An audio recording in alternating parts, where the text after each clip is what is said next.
नमस्कार, मी वर्षा. कसे आहात? मस्त आहात ना? मस्तच राहा. आणि आज दिवस आहे बुधवार. व्हिडिओला सुरुवात झाली आहे. आजचा दिवस तुम्हाला सुखाचा, समाधानाचा आणि आरोग्यदायी जावो हीच गजानन चरणी प्रार्थना. आणि आता आज हे काही ड्युटीवर गेले नाही, म्हणजे आज यांना सुट्टी असते बुधवार असल्यामुळे. त्यामुळे आज माझ्या स्वयंपाकाला उशीर झाला. आता वाजले आहे 9 आणि दूध आले आहे. आता मी दूध हे घरगुतीच घेते. आमच्याकडे घरगुती दूध मिळते. तर घरगुती दुधाला ना साय छान येते. पहिले गरम करून घ्यायचं, थोडा वेळ थंड करण्यासाठी बाहेर ठेवायचं आणि त्यानंतर ते फ्रीजमध्ये ठेवायचं. मग त्यावर छान साय येते. ही माझी 15 दिवसाची साय आहे. छान 2-3 डब्यामध्ये फ्रीजमध्ये ठेवली होती काढून मी.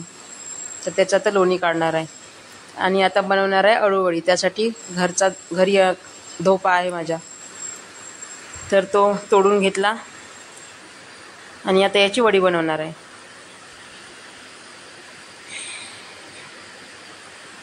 अशा प्रकारे 9-10 पाने निघाले. धोपा 2 प्रकारचा असतो, खाजवणारा आणि बिना खाजवणारा. हा न खाजवणारा आहे.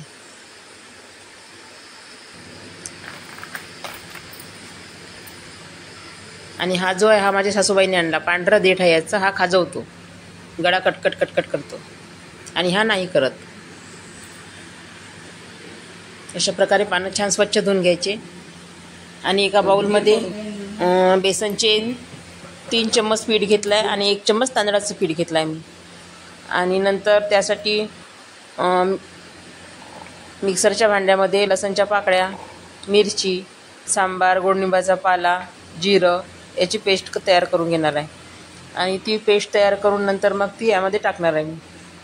टाकल्यानंतर छान पहिले असं मिक्स करून घ्यायचं पूर्ण, पाणी टाकायच्या आधीच. त्यानंतर त्यामध्ये हळद पावडर, मीठ आणि तिखट टाकायचं आणि पाणी टाकून भिजवून घ्यायचं. आणि नंतर चाळणीला तेल लावून घ्यायचे. कढईमध्ये पाणी टाकायचे, पाणी उकळवायसाठी ठेवायचे. तोपर्यंत इकडे आपण पाण्याचे रोल तयार करून घेऊ. त्यासाठी जरट पानं असेल तर त्याचा किस काढून घ्यायचा आणि असे बेलण्याने लाटून घ्यायचे. त्यानंतर त्यावर भिजवलेले बेसन पीठ लावायचं. मी बेसन पीठ भिजवण्याची क्लिप माझी डिलीट झाली, त्यामुळे मी काही दाखवू शकले नाही. असे बेसन पीठ लावल्यानंतर त्याचा रोल बनवून घ्यायचे. पूर्ण याचे रोल बनवल्यानंतर कढईमध्ये पाण्याला उकळी तोपर्यंत आली असेल. पाण्याला उकळी आल्यानंतर त्यावर चाळणीमध्ये ते रोल ठेवून वाफवून घ्यायचे. चाळणी कढईमध्ये ठेवल्यानंतर त्यावर एक झाकण ठेवायचं आणि वाफ काढून घ्यायची.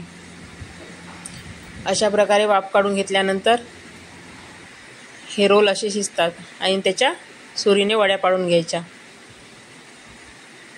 वड्या पाडून झाल्यावर एका तव्यामध्ये तेल गरम करून घेऊन त्यामध्ये शेलो फ्राय करून घ्यायच्या. अशा प्रकारे अळूवड्या खाण्यासाठी तयार होतात.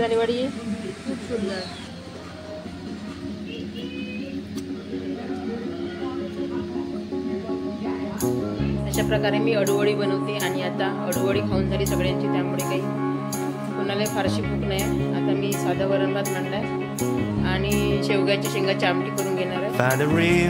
आणि इथेच माझ्या व्हिडिओचा एंड करते. व्हिडिओ आवडल्यास लाईक, शेअर आणि सबस्क्राईब करा.